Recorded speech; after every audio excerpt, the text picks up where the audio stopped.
네, 3년 전 행동주의 헤지펀드의 상징인 폴싱어가 운영하는 엘리언 매니지먼트가 삼성물산과 제일모직의 합병을 반대하면서 그 여파가 아직까지도 지속되고 있는데요. 이번에는 국내 2위 대기업인 현대차그룹을 공격하고 있습니다. 이달 초 현대차그룹의 지배구조 개선을 요구한 데 이어서 이번에는 현대차와 현대모비스의 합병을 공식적으로 요청하고 있는데요.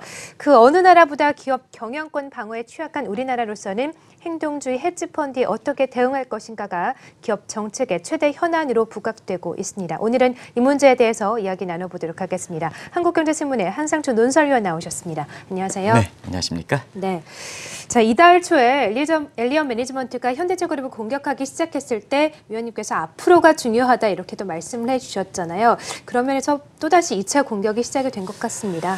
네, 격변이죠. 네. 나라 한파그런 상당히 이슈들이 많고 오늘 새벽에 끝난 뉴욕 증시도 사실 그 장 초반에는 어제 국내 증시에 가장 큰 영향을 미쳤던 미국의 국채금리 10년물 3% 이게 이제 급등하는 모습이 2월 달에 워낙 주가가 많이 떨어졌기 때문에 악몽이 재현되는 게 아니냐 하는 각도에서 사실 그 국내 증시에도 영향을 많이 미쳤습니다는 오늘 그 새벽 끝난 뉴욕 증시에도 장 초반에는 국채금리가 장중한 때 3%를 육박했거든요. 네, 그래서 4년 만에 그 최고치를 기록함에 따라서 사실 주가가 떨어지다가 마지막에 그 우리 이제 캐스터께서 말씀해 주셨던 알파벳의 기업들 실적이 마지막에 발표하면서 다우지수 그 다음에 나스닥 지수를 끌어올렸지만 초반에 떨어졌던 모습이 워낙 컸기 때문에 지금 그렇게 전일 대비해서 지난 주말 대비해서 이렇게 상승세를 끝나지 않았다 이렇게 보게 됐습니다. 네. 그런 측면에서 국채금리 3% 올라가는 문제에 대해서 오늘 좀 짚어드리고 싶었습니다는 아무래도 국내에서는 이 문제가 더 강한 것이 아닌가 생각합니다.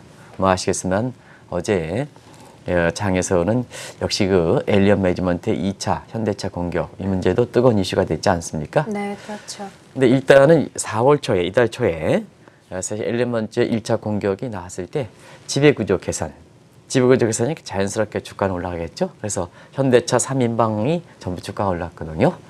근데 엘리언 매니지먼트의 그 본색, 실체를 잘 모르고 주가가 단순히 올라가다 보니까 소액주주라든가 노조라든가 여기서 노조는 현대그룹의 노조 되겠죠. 환영하는 분위기, 이런 분위기가 돼서 어떻게 보면 엘리언 매니지먼트가 현대차 공격을 하기 위한 어떤 백기사 부분의 기반이 확대됐다는 측면에서 보면은 사실 그 엘리언 매니지먼트의 2차 공격이 어느 정도 예상은 됐었거든요. 근데 2차 공격은 상당히 좀 강도가 세게 나왔다고 보게 됐습니다. 그런 각도에서 가장 큰 뉴스가 아마 현대차와 현대모비스 합병 요구. 이게 과거에 현대차 그룹에서는 현대차에서 모비스를 띄어냈던 거거든요. 네. 가장 그 경영에서는 스트롱 포인트다 해서 역시 현대차의 핵심적인 역량에서 띄어냈던 건데 이걸 좀 붙여라는 얘기입니다. 붙여라는 얘기 때문에 가장 핵심적인 내용이고 어떻게 보면 현대차 그룹의 아킬레스건을 건드렸다 이렇게 보게 됐습니다. 그런 과정에서는 다음 달에 현대차와 현대차 모비스의 그 추정이 있는데요. 과거 2015년에 삼성물산과 제일모직 간에 합병 반대에 대한 어떤 주총을 앞두고 전개됐던 모습과 유사한 상황이기 때문에 결과적으로 보면 다음 달에 현대차와 현대차 모비스의 주총 이전까지 엘리언 매니지먼트가 어떤 그 행동으로 나올 것이냐 하는 것이 지금 국내 증시 입장에서는 워낙 그 현대차 그룹도 1차, 2차, 3차 멤버들이 지금 많은 상태거든요. 삼성전자 이상으로. 그런 측면에서는 단순히 현대차 그룹의 주가뿐만 아니라 우리나라 전반적인 산업에 미치는 효과가 클 거로 이렇게 보이기 때문에 지금 상당히 국내 증시에선 주가 여부와 관계없이 상당히 관심이 되고 있다 이렇게 보겠습니다. 네. 자, 특히나 이번에 현대차에 요구한 내용은 아주 구체적이라고 들었는데요. 어떤 내용이 포함되어 있습니까? 구체적이고 아주 전형적 모습을 보였다 이렇게 보겠습니다. 그래서 어떻게 보면 행동주의 헤지펀드의 실체가 가장 잘 드러난 것이 이번에 현대차 2차 공격의 주요 이렇게 요구했던 내용이다 이렇게 보겠습니다. 매스컴을 통해서 어느 정도 시청자분께서 잘 아시겠습니다는 그 내용을 제가 중요도를 감안해서 몇 가지 사항만 뽑아드렸습니다.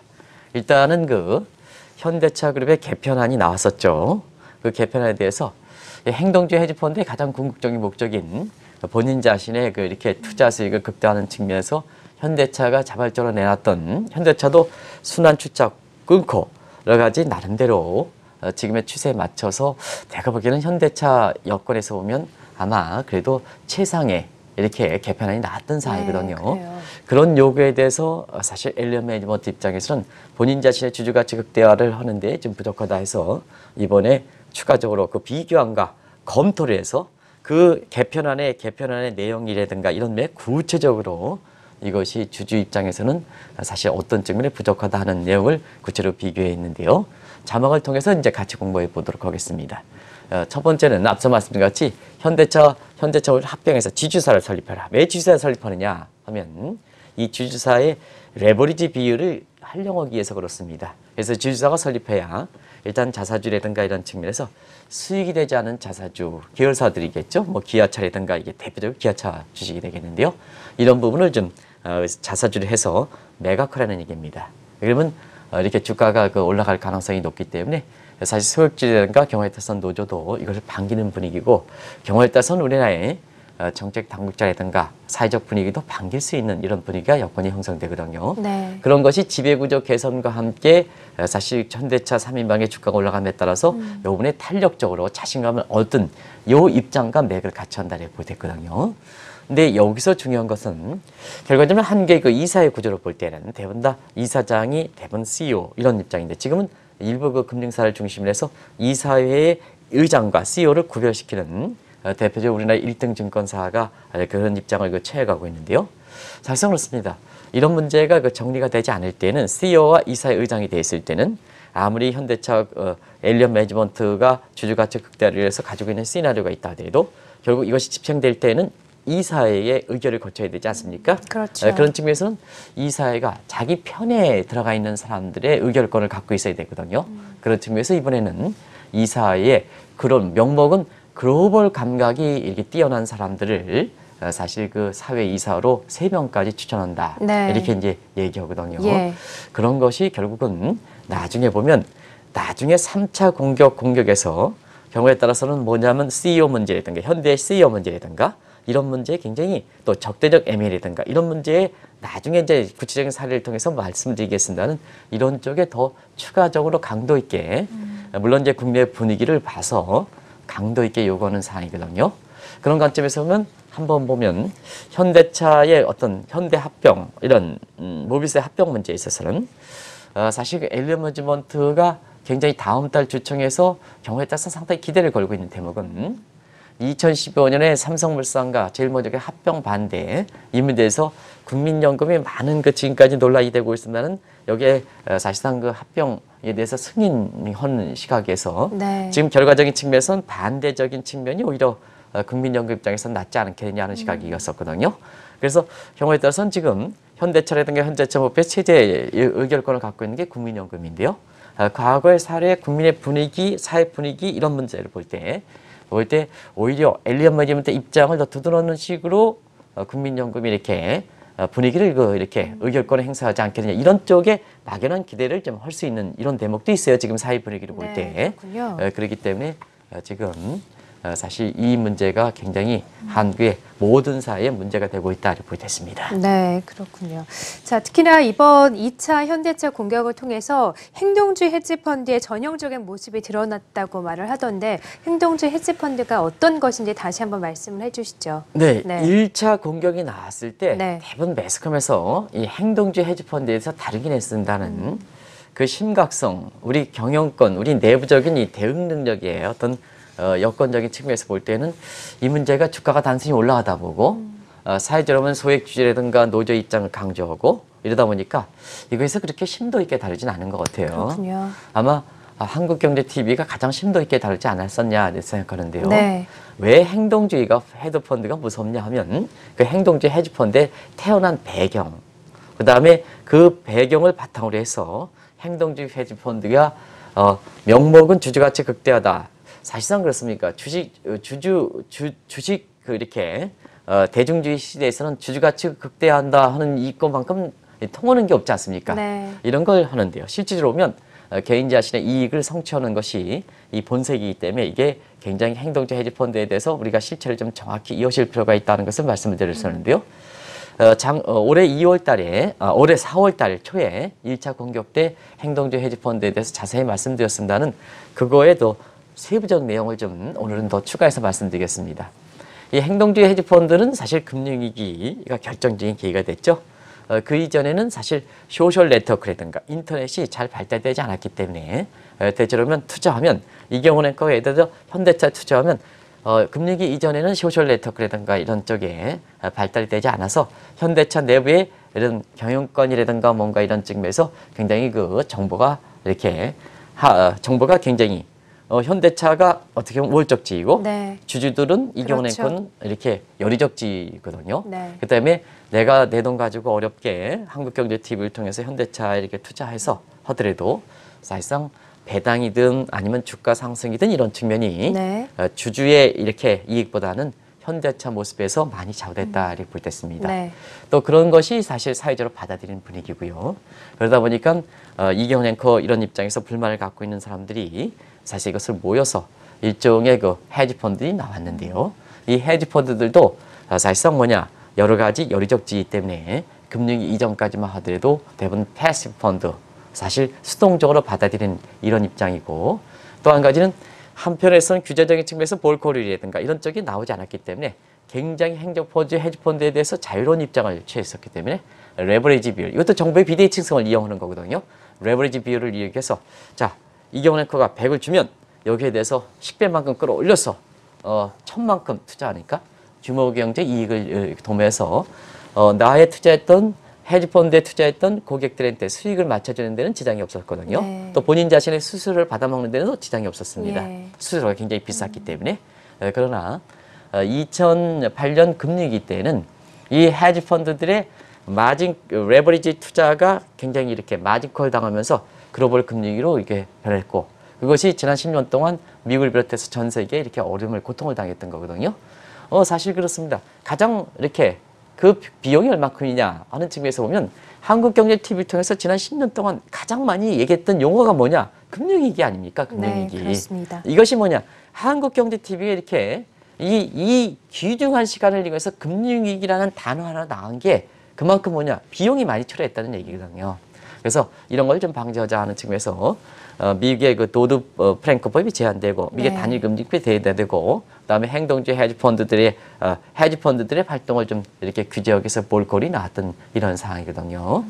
그러다 보니까 자 이렇게 헤지펀드들이 종전의 여건대로 본다면 고객의 수익률을 맞춰줄 수 없다. 근데 문제는 사회적으로 보면 소셜 네트워크 인터넷 시대 때문에 이제는 뭐냐? 기업들의 내가 투자했던 기업들의 정보를 속속들이 알고 있는 이런 상황이거든요. 그러다 보니까 사실 이제는 직접 행동에 나설 수밖에 없다. 그 배경은 이렇게 소셜 네트워크에서 수평적 관계, 기업과 모여서 수평적 관계를 유지하고 있는 투자자들의 힘을 얻고 헤지펀드들이 이렇게 능동적으로 주주가치 극대화라는 명목하에 본인 자신의 이익을 극대화하기 위해서 이렇게 나섰다 이렇게 보겠습니다. 그런 것이 지배구조 개선, 배당 요구, 그다음에 이사장 쫓겨내, 그다음에 적재적 예민의 추진에 경영권 탈취에 이런 모습이 되고 있다 이렇게 보겠습니다. 네. 그래서 금융위기 이렇게 본인 자신의 수익을 적극적으로 우리가 개진하는 것이 자막이 이제 없어졌습니다는 제 얼굴을 좀 비춰주지 마시고요. 시청자분 사실 이렇게 하는데요. 여기 이제 보면 이게 비전문가라는 사람들이 사실상 이런 모습을 들이기 때문에 여러분 이렇게 지금 같은 사태에 대해서 의안점을 제시하는 겁니다. 여기 한국경제TV에 와서도 사실 저희 같은 사람은 국제금융 30년 종사한 사람도 이런 문제에 대해서 아주 시청자에게 전해드리기 위해서 이렇게 하는데요. 일부 사람이 벌처펀드라 이렇게 얘기하거든요. 근데요. 왜 벌처펀드는 썩은 고기를 먹고 이렇게 사는 것이 벌처펀드거든요. 근데 왜 그러면 행동주의 헤지펀드가 벌처펀드라면 왜 한국에서 최우량 기업인 삼성전자, 현대차를 공격하냐는 얘기입니다. 이런 것이 사실 그렇게 이에 대해서 잘 모르는 사람이 시청자 여러분한테 마치 전문가인처럼 이렇게 얘기하기 때문에 이게 더 이해가 더 어려운 거거든요. 그래서 행동주의 헤지펀드는 사실 뭐냐? 기업 입장에서 국가 입장에서는 특히 신흥국 입장에서는 대기업, 우량 기업에 대해서 아무래도 자본주의에서는 사실상 대기업이라든가 우량 기업에는 반감을 갖고 있는 것이 상당히 많거든요. 네. 그런 것이 행동주의 헤지펀드가 이렇게 주주가치 이익을 극대화하기 위해서는 굉장히 우호적 환경이 이렇게 되는 거거든요. 그런 과정에서 우량 기업만 공격하고 특히 M&A 시장에서는 우량 기업이 주로 거래되는 프라이머리 M&A 시장이 공격 대상이고 부실 기업이 정리가 되는 세컨드리 M&A 시장은 이렇게 폴싱어 같은 엘리엇 매니지먼트가 보통 주 대상으로 삼지 않는다 이렇게 보겠습니다. 네. 그래서 일부 사람들이 얘기하는 벌처 펀드와 크게 상이하다는 것을 다시 한번 말씀드리겠습니다. 네. 그래야 왜 엘리엇 매니지먼트 같은 이런 게 현대차 그다음에 삼성전자를 공격하느냐 이런 것이 아마 시청자 여러분의 이해가 가시지 않겠냐 하는 생각이 듭니다. 네, 방금 말씀을 해주시기도 하셨지만 왜 이런 행동주의 헤지펀드가 삼성이나 현대 같은 정말 굴지의 기업만 공격하는 것인지 상당히 궁금한데 특별한 배경이라도 있을까요? 우리나라가 네. 사실 네. 삼성그룹과 현대차그룹 네. 이 그룹에 대해서 이렇게 공격하는 것은 신흥국 중에서 행동주의 헤지펀드 얘기 나오는 것은 신흥국 중에서 한국, 이란과 특정 몇 개국뿐이 없습니다. 그렇습니다. 아마 한국이 유일하지 않겠냐는 예. 이런 개인적 생각인데요. 사실상 왜 그러냐면 그만큼 행동주의 헤지펀드가 공격할 수 있는 한계 여건이 굉장히 이렇게 그 형성돼 있다고 보겠습니다. 그러면 시청자분 자막을 이용해서 자, 시청자분과 같이 공감대를 한번 형성해 보겠습니다. 자막을 좀 주시기 바랍니다. 일단 한국의 대표 기업들은 외국인 지분이 50%가 넘죠. 자막을 좀 오랫동안 이렇게 해주시기 바랍니다. 그래서 50%가 넘기 때문에 일단 왜 엘리엇 매니지먼트가 사실 한국의 대표 기업을 공격하느냐 하는 측면에서는 일단 지분 관계에서 유리한 입장이다 이렇게 보겠습니다. 두 번째는 금융과 대기업 정책에서 보면 너무 규제가 심하죠. 이렇게 오글제구로 따는 얘기입니다. 오글. 이게 문제가 좀 오늘 이 문제를 하기 때문에 제가 좀 정도를 좀 심하게 얘기합니다. 네. 금융과 대기업 정책에서는 오글제구 규제가 너무 심하다. 그렇죠. 규제가. 이건 시청자분도 공경하실 겁니다. 그리고 상법 개정이 완전히 끝나지는 않고 있습니다는 대기업 견제만 지나치게 치유된다 이렇게 보겠습니다.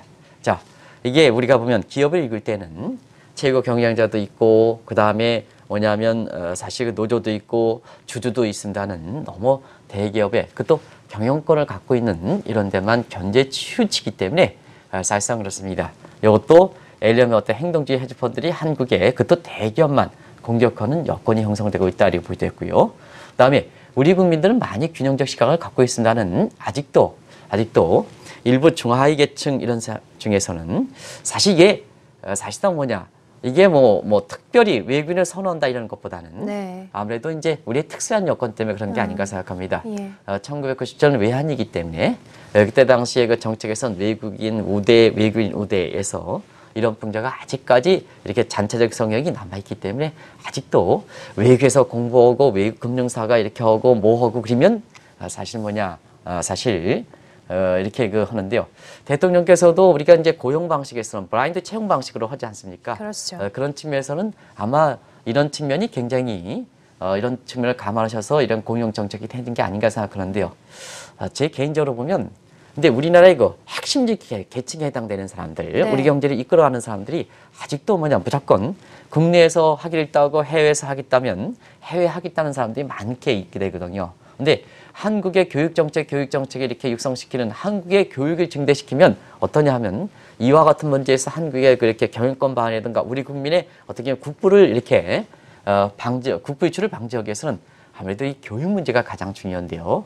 개인적으로 보면 이제 우리나라의 주요 정책 당국자들 신입사원의 채용 방식, 블라인드 채용 방식뿐만 아니라 이제는 사실 그 한국의 주요 정책 부서에 근무하는 사람들도 해외 글로벌 감각을 갖고 있었으면 가용을 소용을 갖췄으면 네. 사실 국내에서 하기 어려운 사람들 이런 사람도 똑똑한 사람 많으니까 이런 사람도 좀 대통령께서 적극적으로 좀 인재를 좀 채용하셨으면 이런 분위기가 우리 국민들 사이에 외국 자본 무조건 우대하는 이런 풍조에서 그렇죠. 많이 이렇게 빨리 해소하지 않겠냐 하는 이런 생각이 듭니다. 네. 이런 것이 겹치다 보니까 결과적으로 행동주의 헤지펀드들이 한국의 삼성전자라든가 현대차 이런 것이 이제 주 공격 대상이 된다 이렇게 보겠습니다. 네. 이런 여건이 많은 시사점을 던져주는 게 아닌가 생각하고요.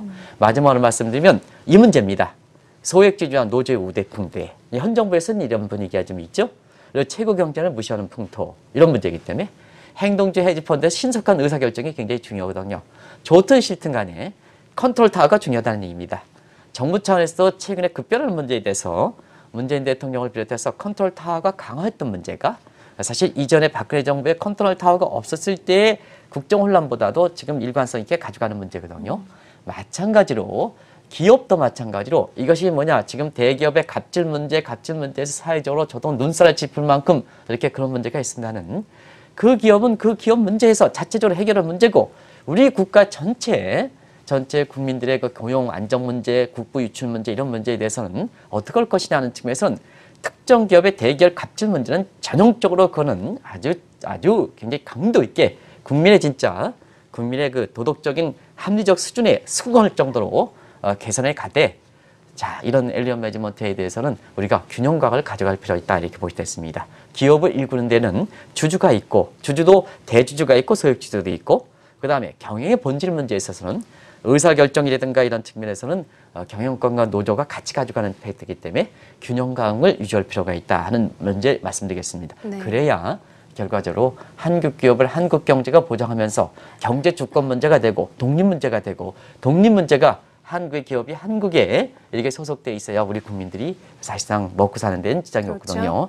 어떤 분은 은들의 왕국처럼 생각할지 모르겠다. 이렇게 한상준 논설이 은들의 왕국처럼 생각하는데요. 누구보다도 제가 글로벌적인 내 30년 가장 오랫동안 우리의 정책 당국자보다도 경우에 따라서는 부총리보다도 더 전문적인 지식이라든가 떨어집니다는 사실 뭐냐 경험에서 시장에 있어서는 기업 경영이라든가 쪽에서 30년 가장 오랫동안 종사한 사람입니다.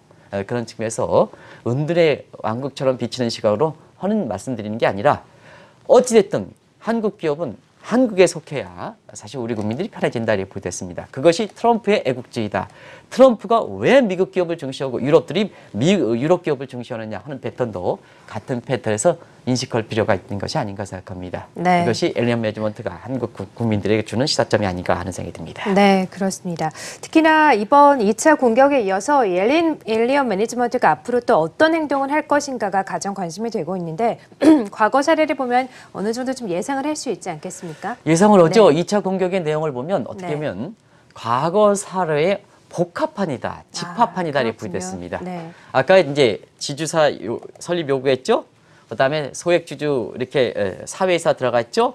그다음에 지배구조 더 개선을 하는 얘기죠. 뭐 분사하고 뭐 어쩌고로 얘기하죠. 이렇게 네. 그것을 자 자막을 통해서 과거 사례 왜 집합체냐 하는 것을 좀 과거 사례를 보겠습니다.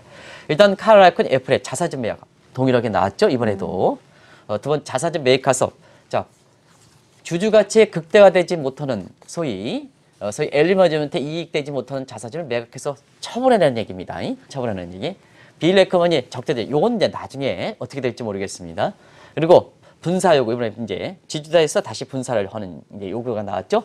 그다음에 CEO 이렇게 쫓겨내는 문제 이건 이제 나중에 이제 봐야 됐습니다. 네. 그리고 이사 역할 CEO 축하서라는 얘기죠. 사회이사 들어가서. 그렇죠? 네. 그래서 어떻게 보면 지금까지 1차 때는 지배구조 개선, 2차 때는 과거의 엘리엇 매니지먼트를 비롯해서 행동주의 헤지펀드들이 자 이런 세계적 기업을 대상으로 해서 했던 이런 그 행태들이 아주 집합체에 나왔다 이렇게 볼 때 있습니다. 네. 이것이 무서운 점이거든요.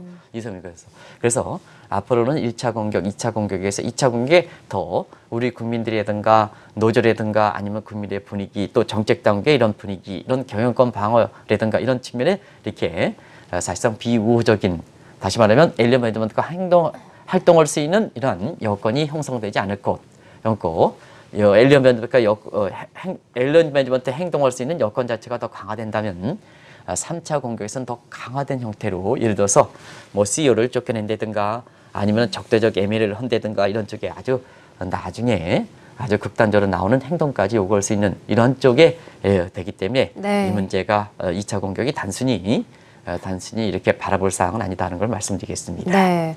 자, 그래서 이 행동주의 헤지펀드의 공격에 우리 기업뿐만이 아니라 글로벌 업체들도 경영권 방어에 비상에 걸렸다고 하는데 어떻게 대처를 해나가면 좋을까요? 제가 그러면 이제 지난번에도 1차 이렇게 이 엘리엇 매니지먼트 공격할 때 제가 네. 이거는 그때 그런 말씀을 드렸습니다. 우리가 보면 국제 협상을 할 때 트럼프 대통령과 그다음에 엘리엇 매니지먼트의 설립자인 폴 싱어 간의 비교를 한번 해드린 적이 네, 있습니다. 그러시죠. 그죠? 예. 근데 협상을 할 때는 저도 뭐 대우경제연구소라든가 경활선수 QF 대외경제정책연구원에 이렇게 근무할 때 이렇게 보면 국제협상에 참여합니다는 국제협상에 참여할 때 이 엘리엇 매니지먼트의 폴 싱어가 더 아주 이렇게 네. 그 다루기 힘든 사람이냐 아니면 트럼프 같은 이런 사람들이 다루기 싫은 사람이냐 제가 미국 대통령 다루기 쉽다 하는 얘기에서 죄송합니다. 근데요 지금 뭐냐 시청자분과 같이 공감대를 형성하기 위해서 제가 말씀드리겠습니다. 그런데요, 사실상 뭐냐, 저희 같은 것에서는 사실 트럼프 대통령이 이렇게 국제협상 하기에는 쉬운 사람입니다. 왜냐하면 이분이 The Art of Deal에서 협상의 네. 기술에서 보면 맥시멈 프레저 다 그런 형태를 가죠. 초기에는 강압하는데요. 맞아요. 나중에는 용두사미격으로 끝나거든요. 그렇죠. 그렇기 때문에 대부분 다 지금 다 그렇게 전개하지 않습니까? 중국과의 통상 문제, 한국의 통상 문제, 유럽의 문제, 규제 맞습니다. 문제, 그다음에 남북한 문제, 나중에 결과를 봐야겠으면 지금까지는 뭐 그런 분위기죠. 그래서 이런 분들이 다루기가 좀 쉽거든요. 죄송합니다. 다르다는 표현. 근데 폴 싱어 같은 사람은 맨 처음에 행동을 나타나지 않습니다. 미니멈 프리에서 드러나지 않는다. 네. 그러나 시간이 가면 강도 있게 한다. 근데 트럼프 대통령은 시간이 가면 할수록 줄어든다는 얘기입니다. 약해지죠. 그래서 네. 정반대 행위를 나가거든요. 그런 과정에 질질 끄면서 치료할 때 사실상 뭐냐, 이 연애하면서도 그런 사람이 가장 나쁜 사람이거든요. 안 그렇습니까? 이연애께서 대답을 안 하시는데요. 결과적으로 이렇게 사실 굉장히 이렇게 다루기가 힘든 사람 입장에서 보면 결과적으로 기업들이 아예 그냥 포기한다는 얘기입니다. 포기한다는 게 뭐냐? 사실상 한번 지금부터 이제 보시겠습니다. 아예 상장 이제 안 하겠다. 골치 아픈 상장 안 하겠다. 상장 폐지하는. 우리나라도 지금 나타나지 않습니까? 예. 아예 골치 아픈 소액지주 이렇게 문제, 맨날 피켓 들고 있는데 이거 어떻게 할 것이냐 문제. 그다음에 아이고 이거 뭐 금융 당국이라든가 이런 데서 맨날 뭐 규제 뭐 하면 규제 이렇게 하다 보니까 골치 아프다. 상장 폐지한다. 자사주 매각해서 폐각해가지고 폐지한다. 그다음에 지금 뭐냐, 자본주의가 꽃을 피려면 RPO가 많이 돼야 됩니다. 기업상업 공개가 돼가지고 거기에 따라서 기업이 일고고 굉장히 우리 다이나마키하게 이렇게 움직여야지. 이것이 뭐냐, 기업이 건전한 자금을 조달하고 개인 입장에선 건전한 재테크 수단이 되는 거거든요. 근데 지금 세계적으로 IPO를 잘 안 합니다. IPO를 잘 안 합니다. 네. 이것이 이제 지금처럼 이 엘리엇 매니지먼트 같은 행동주의 헤지펀드들이 이렇게 아주 이렇게 되는 그렇군요. 상태에서 아예 그냥 기업을 이끌 사람, 아예 또 그런 사람도 있습니다. 기업 안 하겠다. 그래서 기업 안 하겠다. 정리하자. 정리해서. 네. 내가 뭐냐, 내가 이렇게 해서 내가 돈 번 거 가지고 내가 먹고 사는데 이렇게 지장 없는데 이런 식으로 하는 국내 기업도 상당히 많습니다. 국내 기업뿐만 아니라 해외 기업도 많거든요. 네. 이런 식의 사회 풍토를 만들어내는 것도 바로 행동주의 헤지펀드 같은 이런 것이 아주 시달리는 과정에서 나온다 이렇게 됐습니다. 반면에 적극적 대응하는데요. 국가별로는 적극적 대응하는 게 뭐냐, 대부분 다 선진국입니다. 특히 일본이 잘 되어 있다 이렇게 됐습니다. 일본은 국가와 해당 기업이 똘똘 뭉쳐서 이것을 대응한다 이렇게 됐습니다. 일단 국가는 뭐냐, 의회 차원에서 일본의 의회 차원에서 경영권을 방어를 위한 법적 토대를 만든다. 그래서 엘리엇 매니지먼트 같은 이런 행동주의 헤지펀드가 일본 내에서 활동할 수 있는 이런 것의 기반을 아예 이렇게 사전에 조성하지 않는다는 얘기입니다. 네. 이렇게 의회에서 이렇게 경영권을 방어할 수 있는 이런 이렇게 해서 기업들은 뭐냐?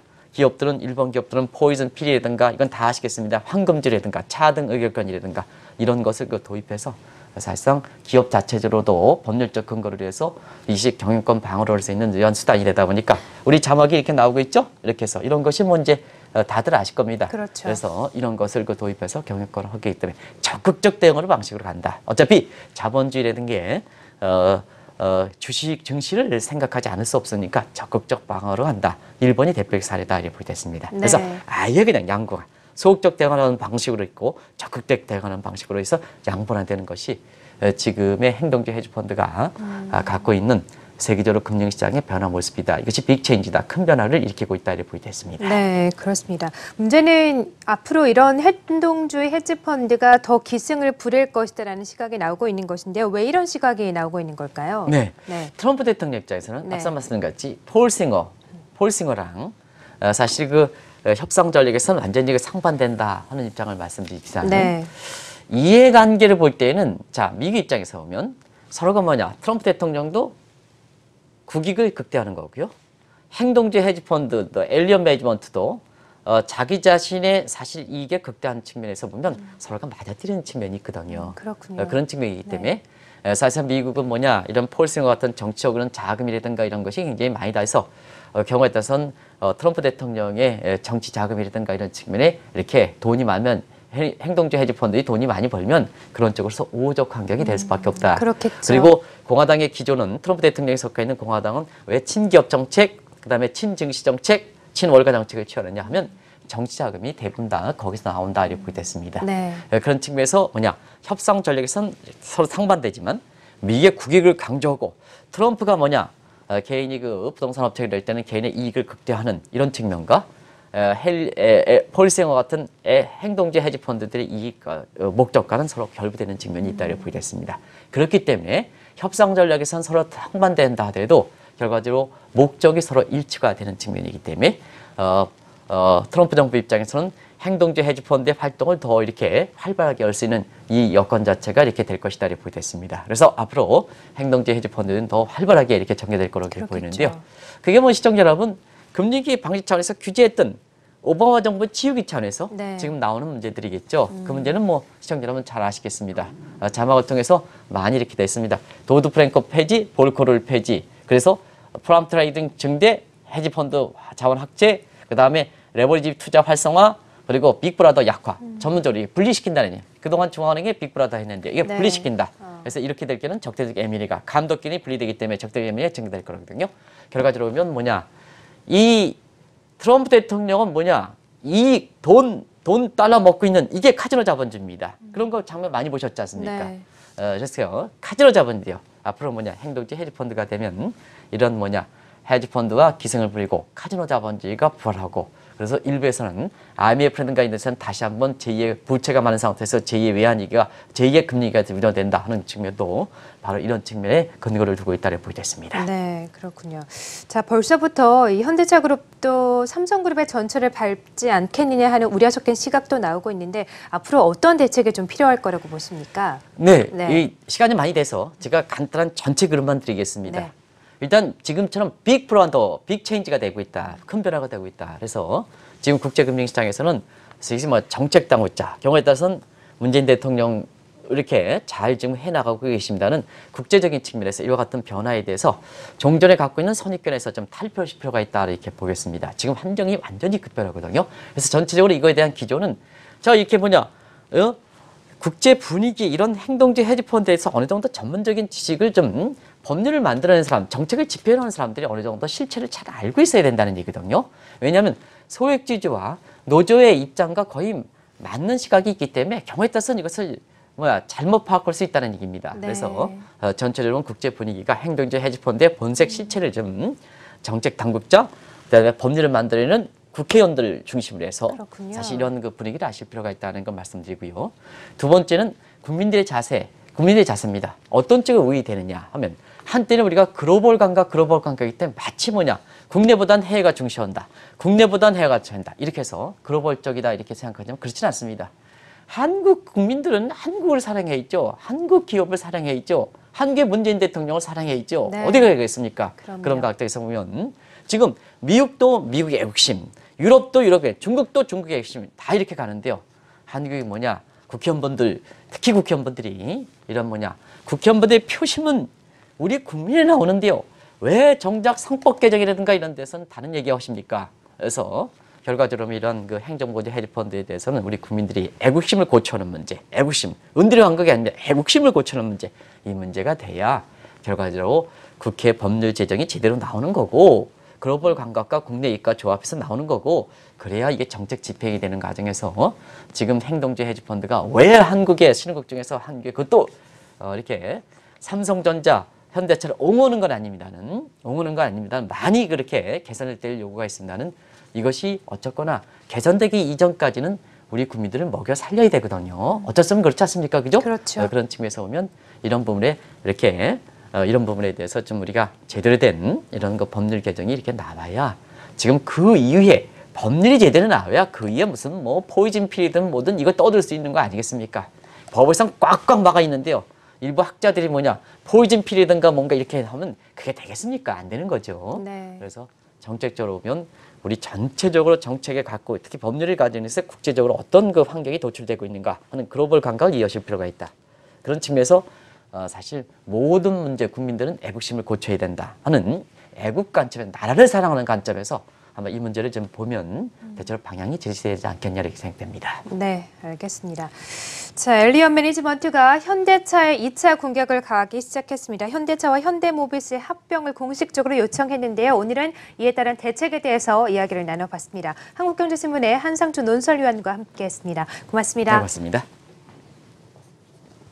네, 굿모닝 투자의 아침 1부 여기서 마치고요. 잠시 후 2부에서 뵙겠습니다.